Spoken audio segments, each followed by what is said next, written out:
क्या जैसा हम कर्म करेंगे वैसा हमारा प्रारब्ध बनता जाएगा। हमारा जैसा कर्म वैसा हमारा प्रारब्ध। जी हाँ दोस्तों, ये बात बिल्कुल सही है। ऐसा कहा गया है कि जो इस जन्म में जो पूर्व जन्म के जो कर्म है वो हमको इस जन्म में भोगने पड़ रहे हैं। अगर हमने अच्छे अच्छे किए होते या फिर प्रारब्ध की कितनी चीजें प्री डिसाइडेड हैं हमें नहीं पता। जितना हमें सद्बुद्धि है, जितना ज्ञान है, जितना अच्छी भावनाएं हैं, जितने अच्छे विचार हैं, उतने अच्छे कर्म करने चाहिए।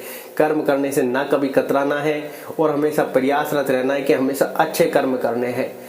क्योंकि जो प्रारब्ध नियति को जहां पर जैसे जैसे ले जाना होगा वो ले जाएगा, जहां पर जैसे चीजें करवानी होगी वो करवा लेगा अपने अनुसार। लेकिन जितना हमारे अंदर ज्ञान है, वो कहते हैं ज्ञान सर्वोपरि है। जी हाँ, जितनी हमारी मेहनत है, संघर्ष है, हमको करते रहना है, हमको रुकना नहीं है। तो आप देखोगे कि आप अपना प्रारब्ध भी डिसाइड कर रहे हो, भाग्य भी डिसाइड कर रहे हो, सारी चीजें। क्योंकि आप जो कर्म कर रहे हैं यही आपका भाग्य है, यही आपका प्रारब्ध है, यही आपकी नियति बन जाएगी। जी हाँ, तो आप धीरे धीरे धीरे देखोगे कि आप जो कर्म कर रहे हैं अब आपको शांति मिलने लग जाएगी। कहीं ना कहीं आपका जो कर्म है वो आपको ऐसी अवस्था की ओर ले जा रहा होगा जहां पर आपको सुख की प्राप्ति होगी। तो जो हमारे कर्म है वही हमारा प्रारब्ध बन जाते हैं। जी हाँ, तो इसलिए कहते हैं कि जैसा कर्म करोगे वैसा प्रारब्ध आपका बनता जाएगा, इसमें कोई संदेह नहीं है। लेकिन कुछ लोगों का संदेह ऐसा होता है कि प्रारब्ध मतलब क्या, पूर्व जन्म का कर्म। देखिए दोस्तों, कहते हैं कि जो भी हमारे भाग्य है वो पहले से प्री डिसाइडेड है। अब कितना क्या कैसे डिसाइडेड है ये तो विधाता ही जानता है। क्योंकि सही परिभाषा शायद ही कोई जानता है। सही परिभाषा आपको गीता में ही मिल सकती है, श्रीमद् भागवत गीता में। बाकी तो सबके अलग अलग ज्ञान होते हैं, जितने मुंह उतनी बात हो जाती है। आप सब मानते होंगे इस बात को तो। लेकिन कुछ लोगों का ऐसा एक्सपीरियंस भी है कि पूर्व जन्म के कर्म है जो इस जन्म में भोग रहे हैं। वो कहते हैं कि अपने हाथों की लकीर तो बनती मिटती रहती है हमारे कर्मों के अनुसार, लेकिन मस्तक की जो लकीर है, मस्तक में जो भाग्य लिख गया वो फिक्स है। तो आप ये ध्यान रखें। तो कभी भी इतना परेशान ना हो कि आपको पता है दुख चल रहा है तो कल सुख भी आएगा, क्योंकि भाग्य हमारे मस्तक पर लिखा हुआ है। ठीक है, लेकिन कुछ लोगों का ऐसा एक्सपीरियंस भी इस जन्म में हुआ है, जैसे यार दोस्त रिश्तेदार कहीं मिलते हैं, कहीं बताते हैं, कोई हमसे जैसे एक आदमी जुड़ा हुआ है, उनसे दो व्यक्ति जुड़े हुए, तो ऐसा बताते हैं कि पहले क्या है, पूर्व जन्म का डिसाइड होता है। मान लिया कि पूर्व जन्म का हमको इस जन्म में भोगना पड़ता है। लेकिन कुछ लोगों के साथ ऐसा हुआ है कि उन्होंने कर्म किया था, उसका फल उनको 1-1.5 साल मिला। फिर दूसरा कर्म था उनका कोई, उसका फल भी उनको 1-1.5 साल बाद मिला। हालांकि ऐसा नहीं है कि उन्होंने ये चीज रिलेट की, हालांकि हो सकता है ये कि उनके उस कर्म का फल ना हो, लेकिन उनके माइंड में जैसे ही वो फल मिला तो वो क्लिक हुई। क्योंकि कुछ क्या गलतियां जब लाइफ में अपने जीवन में हो जाती तो तुरंत क्लिक कर जाती है कि ये गलती उस समय हुई थी और उसका फल मुझे आज मिला है। तो मतलब हो सकता है इसी जन्म के जो पहले कर्म कर दिया हो उसका कहीं ना कहीं यहीं पर प्रारब्ध में सेट हो गया हो मामला। तो कितना क्या सही है ये विधाता ही जानता है, ये बात आप ध्यान रखें। लेकिन संघर्ष, मेहनत, इन सब से चीजों को रिलेट किया जाता है। कारण क्या है, जैसे क्या है, कोई व्यक्ति के राजयोग लिख रहा है, कोई व्यक्ति कहाँ है कैसे कैसे, कुछ कहते हैं कि नियति अपने आप लेकर जाती है। हाँ, जैसे शादी वादी में पैसा कब आना है, बहुत सी चीजें रिलेट करती हैं कि पैसा कब आना लिखा है, कितना आना लिखा है। ऐसे लाइफ में बहुत से ऐसा है कि ठोकरें खा खा के दर की ठोकरें खा के वहां तक पहुंचते हैं। लाइफ में बहुत ज्यादा संघर्ष करना पड़ता है, स्ट्रगल करना पड़ता है। लाइफ में कब भाग्य उदय लिखा है, तो सारी चीजें हैं। तो ऐसे में आप जैसा कर्म करोगे, इन द सेंस वैसा आपका प्रारब्ध, वैसा आपका भाग्य बनता जाएगा। जी हाँ, जो व्यक्ति ने 1-1.5 साल पहले गलती की, उसके सामने जब आई तब उसको एहसास हुआ कि ये गलती कर दी। उसके बाद दूसरी गलती का भी उसको एहसास हुआ, किसी दूसरे व्यक्ति को भी ऐसे ही एहसास हुआ कि हाँ ऐसा कुछ हुआ है। तो उसने मतलब जैसे एक जर्नी यात्रा कहे कि एक सर्कल होता है, तो मतलब वहां पर बहुत चीजें सुधर गई इन द सेंस वो जो व्यक्ति अब गलत कार्य कर रहे थे तो वो अच्छे कार्य की ओर अक्सर हो गए। थोड़ा जो झूठ बोलने की भावना थी वो सत्य की ओर बदलने लग गई, क्योंकि उनको पता है कि ये सब हमें ही भोगना है वापस जाके। वो कहते हैं लाइफ में व्यक्ति ऐसा भी महसूस करता है कि जैसे आज जो काम किया वो सर्कल बनकर वापस वहीं पहुंच रहा है। ऐसा मैंने खुद ने भी बहुत बार महसूस किया है कि यार ऐसा टाइम मैंने पहले भी देखा है। इन द सेंस ये नहीं कहता कि अच्छा बुरा, जैसे कुछ चीजें रिलेट होती है। जैसे मान लो कि लाइफ की कोई जर्नी है कि यार ऐसे मैंने 17-18 में फेस किया था, घूम फिर कर जैसे 3-4 साल बाद फिर आई है, फिर सर्कुलर घुमा है फिर आई है। ऐसा रिलेट होता है, ऐसा माइंड सिग्नल करता है कि यार ये तो चीजें मैंने पहले देखी हुई है। तो ऐसे में वो सर्कल कितना चल रहा है ये भी हमें आइडिया नहीं है। तो आप हमेशा अच्छे कर्म की ओर फोकस रखें और अपने पास एनर्जी रखें अच्छे कर्मों की। इन द सेंस जब हम अच्छे कर्म करेंगे और दुख वाली परिस्थिति में फंस गए हैं तो आपको ये तो पता ही है हमने अच्छे कर्म कर रखे हैं। भाई हमको फल की प्राप्ति उनके अनुसार नहीं करनी, क्या फल मिलेगा हमें नहीं पता, कब फल मिलेगा हमें नहीं पता, लेकिन एक पॉजिटिव एनर्जी तो हमारे साथ है कि हमने बुरे कर्म किए होंगे वो उसका फल हम भोग रहे हैं, ठीक है, लेकिन ये समय भी निकल जाएगा, अच्छे कर्मों का भी फल हमें मिलेगा। तो आप देखोगे कि धीरे धीरे आपकी लाइफ बदलने लग जाएगी, क्योंकि जैसा कर्म करते जाएंगे वैसा हमारा प्रारब्ध बनता जाएगा। बड़े बड़े लोग भी, सिद्ध महात्मा भी यही कहते हैं कि कर्म करते जाओ, फल की चिंता ना करो। हमारी गीता में भी यही लिखा गया है कि कर्म करते जाओ, फल की चिंता मत करो, क्योंकि तुम जो भी कर्म करोगे, अच्छा बुरा छोटा बड़ा, सब की सब चीजें ऐड हो जाएंगी और वो कट नहीं सकती। कट नहीं सकती मतलब रबड़ से तुम लोग मिटा नहीं सकते, अपन लोग मिटा नहीं सकते कि हमने कर्म किया, ऐड हो गया। अब वो फल कितने पल के लिए वो होता है, सुख है दुख है, वो ऑटोमेटिक फल हमारा डिसाइड हो जाएगा, कब मिलना है ये भी डिसाइड हो जाएगा, कब कहाँ कैसे कितना, सब चीज फिक्स हो जाएगी। तो कर्म प्रदान जब भी कहा जाता है कि कर्म करो फल की इच्छा ना करो, क्योंकि हम सब इस धरती पर, इस जहां में कर्म करने के लिए आए हैं, कर्म करते जाएंगे, जीवन आगे यापन करते जाएंगे। तो जैसा कर्म वैसा प्रारब्ध। तो आपको ये ध्यान रखना है कि कर्म का जब भी करो हमेशा ये प्रयत्न करो कि कैसे न कैसे घूम घाम के कि हम अच्छा कर्म करें। जितनी हमारे अंदर सद्बुद्धि है, जितना हमारे अंदर ज्ञान है, जितना विधाता के ऊपर विश्वास है, पूर्णतः विश्वास है, तो आप उस कर्म को हमेशा अच्छा करने का प्रयत्न करें। मान लो कोई जाने अनजाने में हो गया, उसको छोड़ दो, क्योंकि जो चीज है हो गई, उसको छोड़ने में भलाई है। अब बहुत से लोग क्या है, मन में लेकर बैठ जाते हैं, मन को उस चीज से चिपका कर बैठ जाते हैं कि भैया ये मेरी वजह से हुआ है, ये इसने किया है, ये होना चाहिए था, क्या ऐसा होता है, क्या ऐसा नहीं होता। प्रारब्ध की चीजों का देखिए संपूर्ण ज्ञान शायद किसी को भी नहीं है। ऐसा हमने काफी बार महसूस किया, कोई कहता है ऐसे होता है, कोई कहता है ऐसे नहीं होता, कोई कहता है ऐसे होता है, कोई कहता है ऐसे नहीं होता। तो 100% किसी को शायद एक्यूरेसी नहीं है, किसी को 100% नहीं पता। जैसे मान लो वो कहते हैं एक डाल पर दो पक्षी बैठे थे, एक गिर गया एक ऊपर रह गया, तो अब ये कौन सा प्रारब्ध है कौन सी नियति है कोई नहीं जानता जी। वो कहते हैं जितने मुंह वाली उतने बात है। मान लो एक ही चीज के दो व्यक्ति को अलग एक्सपीरियंस हुए हैं, तो दो अलग बातें निकल कर आई है, तो आप ये नहीं कह सकते ऐसा नहीं ऐसा होता, ऐसा नहीं ऐसा नहीं होता, क्योंकि उन दोनों ने एक्सपीरियंस किया है।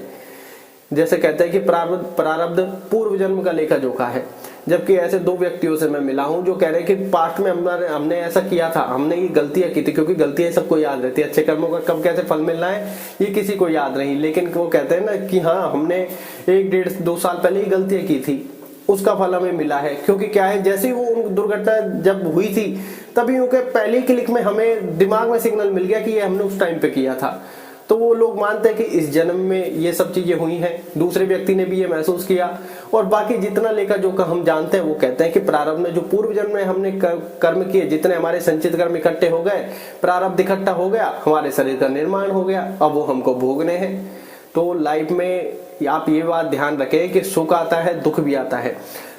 जो दुख आता है वो हमें सीख और शिक्षा देकर जाता है, और जो सुख आता है वो हमारे मानवता की परीक्षा होती है, भैया इसने क्या सीखा, कितना सीखा, कहीं मैं और अहंकार तो नहीं आ गया है। तो आप ये ध्यान रखें, अपना फैसला हमेशा सोच समझ कर लें, और दुख की परिस्थिति को भी ऐसा महसूस करें कि हाँ ये निकल जाएगा, हमारे रोने धोने से कुछ नहीं होगा, हमें संघर्ष और कर्म करते रहना होगा।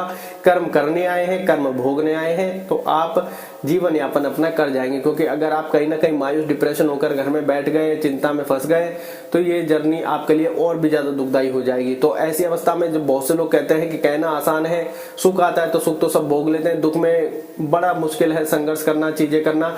तो आपको एक चीज मैं बता देता हूं, दुख में संघर्ष करना मतलब कितना मुश्किल है। दुख में संघर्ष हो जाता है, कर्म भी हो जाता है, सारी चीजें भी हो जाता है, और परिस्थिति भी हमें इतना परेशान नहीं करती। ये बात आप ध्यान रखें, जो एक चीज हमें परेशान करती है और सबसे ज्यादा परेशान करती है, और उस पर सबका कहीं के अधिकार भी होता है लेकिन कर नहीं पाते, वो है हमारा मन। ये हमें पागल बनाता है, ये हमारी परिस्थिति को इतना दुर्लभ, इतना दुष्कर बना देता है कि जो हमारी मुसीबत होती है 5% वो नजर आती है 50%। उसके बारे में सोच रहे होते हैं कब टलेगी, कैसे टलेगी। उसको वो कहते हैं ना कि मुट्ठी जितनी भींचोगे रेत उतनी ज्यादा निकलती जाएगी। तो हाथ को खोल कर भी रखे, अपने आप से एक बात का हमेशा करते रहे कि भैया कर्म करते आया हूँ, कर्म करूंगा।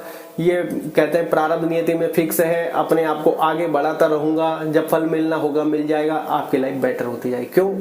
एक ऐसी एनर्जी के साथ आप काम कर रहे हैं जो आपके लिए अच्छा है, जो चेहरे पर रौनक रखेगी, मन में प्रसन्न भाव रखेगी, मन हमेशा एनर्जी से भरपूर रहेगा। क्योंकि रोने से तो आपको पता कोई फायदा हो ही नहीं रहा कि आप मान लीजिए 1 साल का संघर्ष से 6 महीने रो लिए, कोई फर्क पड़ा? नहीं पड़ा, पड़ेगा भी नहीं, क्योंकि जो जितना लिखा है वो भोगना पड़ेगा। तो आप ये देखोगे कि महसूस करोगे कि हाँ लाइफ में बहुत अगर आगे जाना है तो सबसे पहले मन को वश में करना है, क्योंकि सारा खेल तो ये दिखाता है, परिस्थिति थोड़ी ना इतनी परेशान कर रही है, ये परेशान सबसे ज्यादा कर रहा है। तो उसके लिए है ध्यान, उसके लिए है मेडिटेशन। इसलिए शास्त्रों में उसको सर्वोपरि कहा गया कि भैया इसको तो करते रहो, यही तुम्हारे सुख की परिस्थिति में साथ आएगा, यही आपके दुख की परिस्थिति में साथ आएगा। और चाहे सारे साथ छोड़ जाएं, कोई हो सकता है संघर्ष में आपके साथ एक भी ना खड़ा हो, जो कि हमेशा लोगों के साथ होता है। यार दोस्ती तो ऐसे भाग जाता है जैसे हम इमोजी भेजते हैं व्हाट्सएप पर और इन पर, कभी दिल भेजते हैं, कभी फूल भेजते हैं, कभी क्या भेजते हैं, और ये सब उस समय पर फोन भी उठाते नहीं है, नजर ही नहीं आते। फोन उठाने की तो बहुत दूर की बात छोड़ो, नजर कहीं कैसे भी नहीं आते। यारी दोस्ती रिश्ते नाते सब ऐसे छूट जाते हैं जैसे कभी था ही नहीं।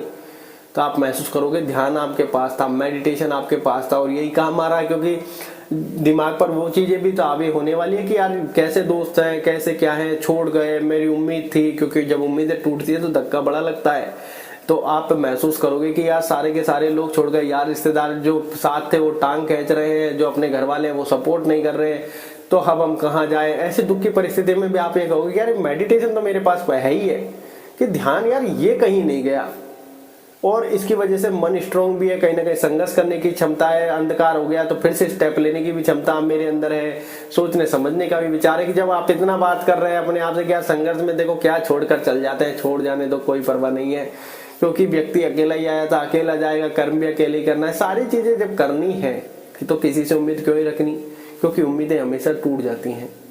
जब दुख का समय आता है, कहीं से कोई उजाला नजर नहीं आता, तो ये आप ध्यान रखें। तो आप जीवन में देखोगे अच्छे कर्म हमको हमेशा करते रहने होंगे, क्योंकि मेडिटेशन ध्यान ही वो चीज है जो हमारे दुख के सुख के परिस्थिति में काम आएगी, ये छोड़कर नहीं जाएगी।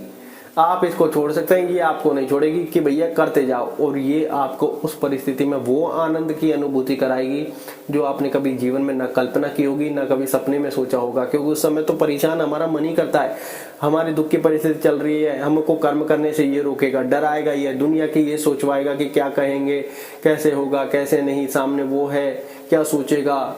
तो ये सारी चीजें मन से रिलेट करती हैं, और जब मन को हमने ध्यान के द्वारा वश में कर लिया है तो हम अंदर से स्ट्रांग है, हमारा माइंड स्ट्रांग है, हमारा मन एनर्जी से भरपूर है, हमारा मन शांत है। आप देखोगे कि आनंद आपको उस समय भी आने लग जाएगा। आप देखोगे विधि का विधान मुझसे कुछ करवाना चाहता है, नियति मुझे यहाँ तक लेकर आई है, जो कुछ करवाना होगा करवा लेगी। आप कूल और रिलैक्स हो जाओगे, आपको आनंद आने लगेगा, आपको लगेगा कि अब मैं सबको बताऊं कि भैया मेडिटेशन करो, ध्यान करो, क्योंकि इसका एक्सपीरियंस अद्भुत है, इसकी कल्पना अद्भुत है। हर व्यक्ति को अपने लाइफ में करना चाहिए, कि जिससे सबकी लाइफ बेटर हो सके। दुख की परिस्थिति सबके साथ है, कोई व्यक्ति गलत फैसलों के साथ अपना बिल्कुल जीवन का ही अंत करने पर पहुंच जाता है, तो वो व्यक्ति ऐसा ना करें। तो आप ध्यान दोगे कि भैया मेडिटेशन उनको बताओगे तो वो कहते हैं कर भला तो हो भला। तो मेडिटेशन वो संजीवनी बूटी है हमारे लाइफ की, वो रामबाण उपाय है जो हमारे हर तरीके से काम आने वाला है। तो हमको सोच समझ कर फैसला लेना है लाइफ का कि भैया ये करना है, ये हमारे प्रारब्ध में भी काम आएगा, नियति में भी काम आएगा, विधि के विधान में भी काम आएगा, अच्छाई में भी काम आएगा, बुराई में भी काम आएगा, सुख में भी काम आएगा, दुख में भी काम आएगा।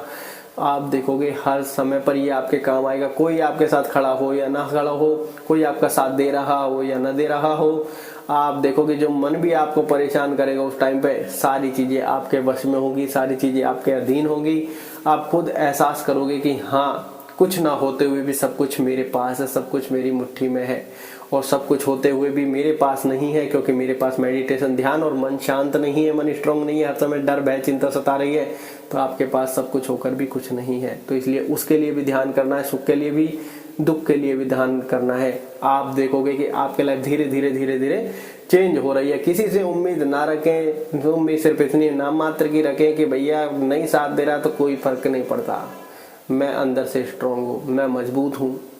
आपकी लाइफ निश्चित बदलेगी। इसलिए नियति प्रारब्ध चल रहा हो, सुख दुख कुछ भी चल रहा हो, मेडिटेशन मिल गया है तो यही विधि का विधान है कि आप इसको चालू कर दीजिए। धन्यवाद।